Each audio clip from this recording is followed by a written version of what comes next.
Hey guys, it's Karl. We've got a really fun video today. We have one of the brand new 12th gen Intel-based processor laptops. This is one of the first that we've seen in 2022. They, of course, were announced and launched back at CES in the year, and the laptops are trickling into the studio. This one is very fun as this laptop right here has very similar performance to this behemoth. If I can lift this up, this is a fully spec'd gaming PC.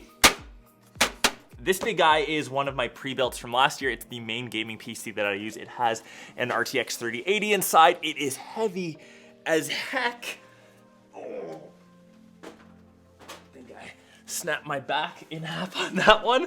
But this vid is to really showcase the new Intel 12th Gen H series processors, how for the first time you can actually get a very decent gaming experience out of a gaming laptop comparable to an actual desktop. And I know that gaming laptops have got better over the past couple of years, but really this gen to the new chipsets has made such a big difference. And a lot of that, of course, is coming down to the new hybrid architecture of the cores on the inside. So with this new hybrid architecture, you're dividing the cores into performance cores, which handle most of the heavy hitting, most of the stuff that is graphic intensive. So obviously all your games, if you're doing video editing, and efficiency cores. And those are more ideal for background tasks and multi-threaded workloads that scale with many different cores. It also has the new thread director, which is a bit too technical for most of the vids that I make, but for those that are interested, a bit of jargon here, it utilizes machine learning telemetry and predicts workloads and assigns the right threads to the right cores. And for those of you that are more in depth into that kind of stuff, I'm sure there's other vids that give full breakdowns, full number specs,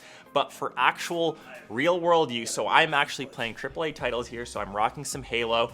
On this device, I am easily maxing out the spec of this machine.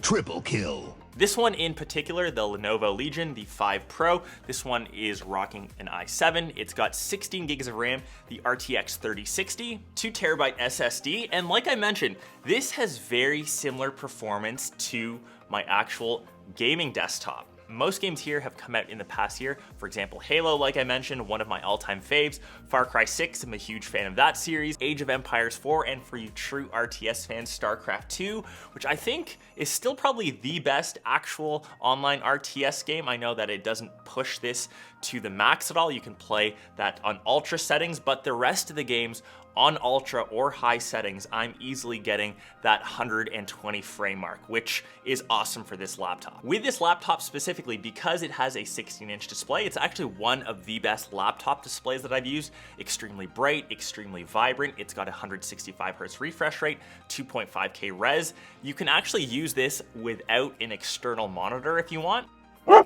I'm a big fan of the Legion series having most of the I/O ports at the back, because if you decide to travel with this laptop, if you take it to multiple locations, I know people are going back into the office, bringing it back home, setting this up as a actual desktop setup for, say, an external monitor, cable management becomes a lot easier. You do also have additional I/O on the side, and one little switch that I love what Lenovo has, it actually has this little kill switch for the webcam. So in case of privacy, you can always shut this off. But what I really think Lenovo gets, I know Zoom calls, team meetings are always a thing, just hitting that and saying that your laptop's webcam isn't working anymore and you don't have to appear on camera.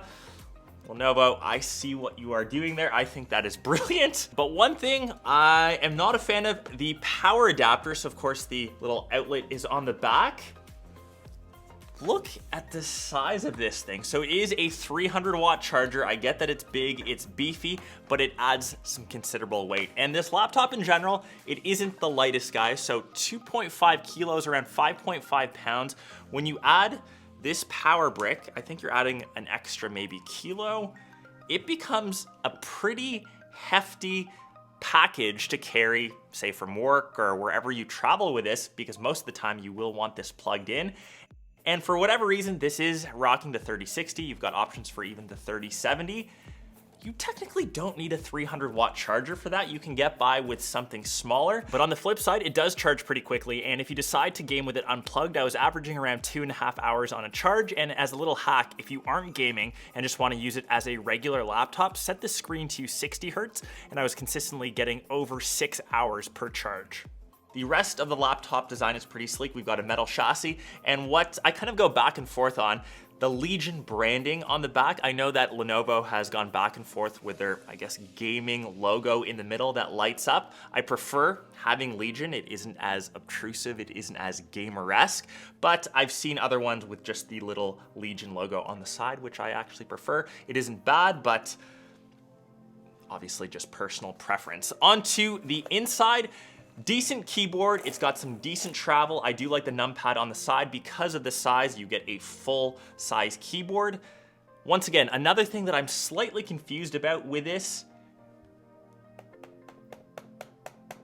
the trackpad. Not in terms of the actual use, it's fine, it's nice and clicky, but the location.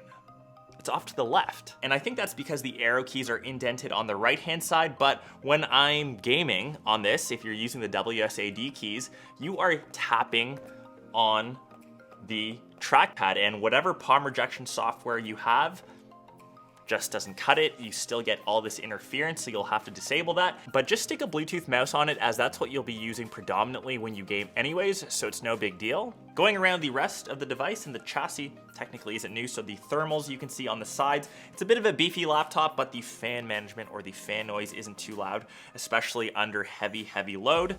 And when you consider the performance that you're getting for a mobile laptop device, I'd obviously rather carry this around, get 120 frames on a AAA title, than lug around my desktop.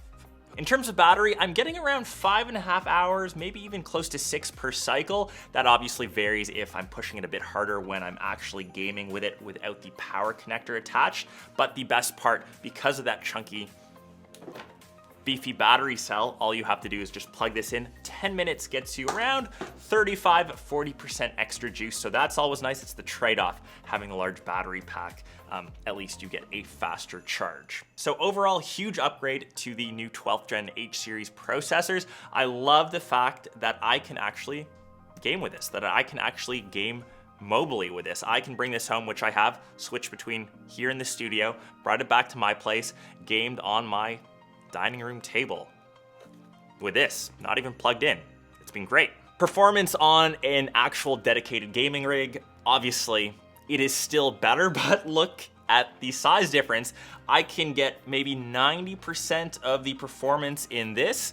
Obviously I cannot travel around with this. I would love to just stick this on my backpack and be able to play with it, but that obviously isn't the case. Obviously, you've got the benefits of being able to swap out some hardware on this. The longevity will probably increase, but I think that's the case for most laptops. I think Lenovo has done a great thing with the Legion. It's minimal, it can get by as a work laptop. No one would actually know that this is a gaming laptop. But yeah, I'm super stoked to see more 12th gen Intel laptops roll into the studio as the year goes on.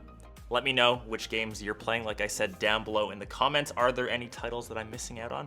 Are there any good RTS games that have eluded my radar? Let me know, and I'll catch the rest of you in one of my next vids. Peace!